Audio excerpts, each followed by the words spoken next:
దేవుడికి స్తోత్రం కలుగును గాక, ప్రభుకి మహిమ కలుగును గాక. అంతా బాగున్నారు కదా? ప్రభు మిమ్మల్ని దీవించి ఆస్వాదించును గాక. ఈరోజు ఈ నూతన దినాన్ని దేవుడు మనకి ఇచ్చి ఉన్నాడు. అందుకోసమే చిన్న ప్రార్థన చేసుకున్న. మహాపరిశుద్ధుడైన నా తండ్రి స్థాయి నీకు వందనాలు.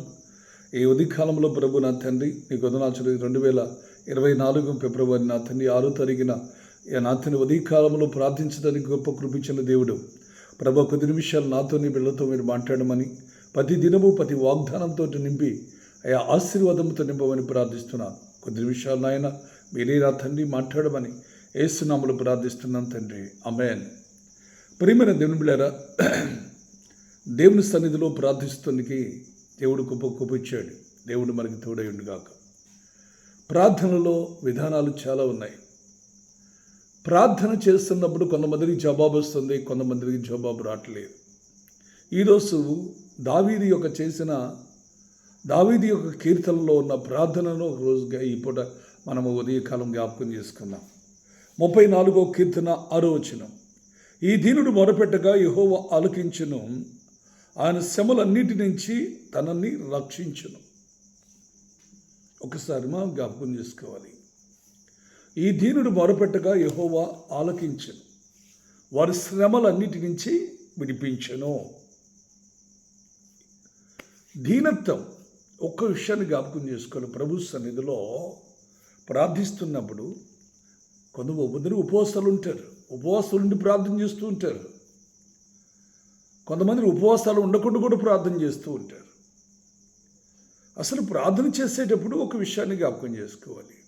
తగ్గింపు జీవితం కావాలి. తగ్గింపు జీవితం అనేది చాలా ముఖ్యమైనది. చాలా ముఖ్యమైనది. అందుకోసం నా ప్రియమైన దేవుని బిడ్డలారా, దేవుని సన్నిధికి వచ్చిన ప్రభువా నేను పాపినయ్యా, నన్ను క్షమించు. మన పాపులమే. ఎందుకంటే మనలో ఏ మంచి లేదు. మన పాపులమే. ప్రభువా నేను పాపిని, నన్ను క్షమించయ్యా. నా పాపములు, నా దోషములు క్షమించు, నా అతిక్రమలు క్షమించమని చెప్పేసి ఎప్పుడు నా చూసినప్పుడు మన ఏది జ్ఞాపకం చేసుకుంటూ ప్రార్థన చేస్తున్నప్పుడు ఆటోమేటిక్గా మనకులో పశ్చాత్తాపం కలిగింది. అందుకోసం అంటాడు, ఈ దీనుడు మొరపెట్టగా యెహోవా ఆలకించును, వారి శ్రమలన్నిటి నుంచి విడిపించును అంటున్నాడు. నా ప్రియమైన దేవుడా, ఇప్పుడు అయ్యా నేను పాపిని అని, యేసయ్యా నేను పాపిని ప్రభువుని క్షమించు అని ప్రార్థన చేసినప్పుడు దేవుడు కనికరం వస్తుంది. ఆ కనికరాన్ని బట్టి దావీదు చూస్తున్నప్పుడు చాలా చోట్ల ప్రార్థన చేస్తూ ఉంటాడు. కీర్తనాకారుడు 6వ అధ్యాయంలో ప్రార్థన చేస్తున్నాడు, కన్నీరు విడుస్తున్నాడు. ప్రభు నేను పాపిని. లాస్ట్ అయ్యా మట్టివాడిని, దేనికి పనికిరాని పురుగు లాంటి వాడిని, కుక్క లాంటి వాడిని అది తగ్గించుకుంటున్నాడు. అందుకోసం తన పాపములన్నీ క్షమించబడ్డాయి. అందుకోసం కీర్తన గ్రంథంలో 34వ కీర్తన 17వ వచనంలో, నీతిమంతుడు మొరపెట్టగా యెహోవా ఆలకించును, వారి శ్రమలన్నిటి నుంచి విడిపించునుగాక. విరిగి నలిగిన హృదయము గల వారిని యెహోవా ఆసీనుడు, నలిగిన మనసు గల వారిని ఆయన రక్షించును. జాగ్రత్తగా గ్రహించు. ఎప్పుడు నేను పాపిని అని ప్రార్థన చేసినప్పుడు, ప్రభువా నేను పాపినయ్యానని క్షమించు అని ప్రార్థించినప్పుడు ఖచ్చితంగా ప్రభువు నీ ప్రార్థన ఆలకిస్తాడు. నేను పరిశుద్ధపరిచి నీతిమంతుడిగా మారుస్తాడు. రెండో స్టెప్, నీతిమంతుడు మొరపెట్టగా యెహోవా ఆలకించును, వారి శ్రమలన్నిటి నుంచి విడిపించును.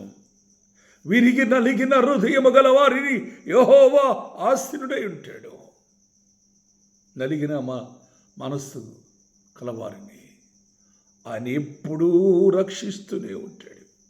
నా ప్రియమైన నా సహోదరుడు, ఈ వాక్యం వింటున్న నీవు తగ్గించుకొని దీన మనస్సు కలిగి ప్రార్థన చేయి. ప్రార్థించేది నీకు ఎట్టి శ్రమలున్నా విడిపిస్తాడు దేవుడు. ఎలాంటి కష్టాలున్నా, ఎలాంటి ఇబ్బందులున్నా విడిపిస్తాడు. నా ప్రియమైన నా సహోదరుడు, ఈరోజు దేవునిని ప్రార్థన చేసినప్పుడు ఖచ్చితంగా ఈరోజు నీ ప్రార్థనకి జవాబు ఇచ్చునుగాక. నీ ప్రార్థనకి జవాబు ఇచ్చునుగాక. ఇచ్చి నీ శ్రమలన్నిటించి విడిపించునుగాక. ప్రార్థన చేద్దామా? మా పరిశుద్ధుడైన నా తండ్రి అయ్యా, నీ కొందనాలు చెల్లిస్తున్నాను. అయ్యా, నీ కొందనాలు చెల్లిస్తున్నాను. ఈ దీనుడు మొరపెట్టగా యెహోవా ఆలకించును, వారి శ్రమలన్నిటించి విడిపించున్నాను. ఈ వాక్యం మాట్లాడి ఉన్నావు. అయ్యా, నీతిమంతుడు మొరపెట్టగా యెహోవా ఆలకించును, వారి శ్రమలన్నిటి నుంచి విడిపించయ్యా, విడిపించమని ప్రార్థిస్తున్నాను. ప్రభువానికి స్తోత్రం. ఇరిగి నలిగిన హృదయం గలవా యెహోవా ఆస్థినుడు. తండ్రి, నలిగిన హృదయము గలవాన్ని యెహోవా తండ్రి నిర్లక్ష్యం చేసే దేవుడు కాదు. ఈరోజు ఎంతమందిని ప్రార్థిస్తున్నారో ప్రార్థన ఆలకించి ప్రార్థనకి జవాబు దయచేసి మీరే మహిమ పొందమని ఇరిగిన నలిగిన హృదయాన్ని ప్రతి ఒక్కరికి అనుగ్రహించి దీన మనసు దయచేసి ప్రభు మా దేశాన్ని, మా రాష్ట్రాన్ని, మా ప్రపంచ దేశాలని, మా తెలుగు రాష్ట్రాలని, నాయకులను, ప్రధానులను, అయ్యా ప్రపంచ దేశంలో ఉన్న ప్రతి ఒక్క క్రైస్తవులను ప్రతి ఒక్కరిని దీవించి ఆశీర్వదించి నా తండ్రి అయ్యా, నీ కొందనాలు చెల్లిస్తున్నారు. ఈరోజు ప్రయాణములు వెళ్తున్నా వాహనాల్లో నువ్వు ప్రయాణం చేస్తున్న వారికి, ప్రభునంత ఆకాశంలో ప్రయాణం చేస్తున్న వారికి, రైల్లో ప్రయాణం చేస్తున్న వారికి, వారి పనులు చేస్తున్న వారికి, వ్యవసాయం చేస్తున్న వారికి నీ దూతన కాపుదల దయచేసి ఆశీర్వదించి మీరు భయం పొందమని వారు ప్రార్థన చేస్తున్నారు దీవించి ఆశీర్వదించి నీ కృపతో నింపమని ప్రతి ఒక్కరిని దీవించమని యేసు నామంలో ప్రార్థించి దీవిస్తున్నాను తండ్రి. ఆమేన్. God bless you. ప్రభు మిమ్మల్ని దీవించునుగాక. దేవుని చిత్తమైతే మళ్ళీ ఉదయకాలం రేపు కలుసుకుందాం. ఆమేన్.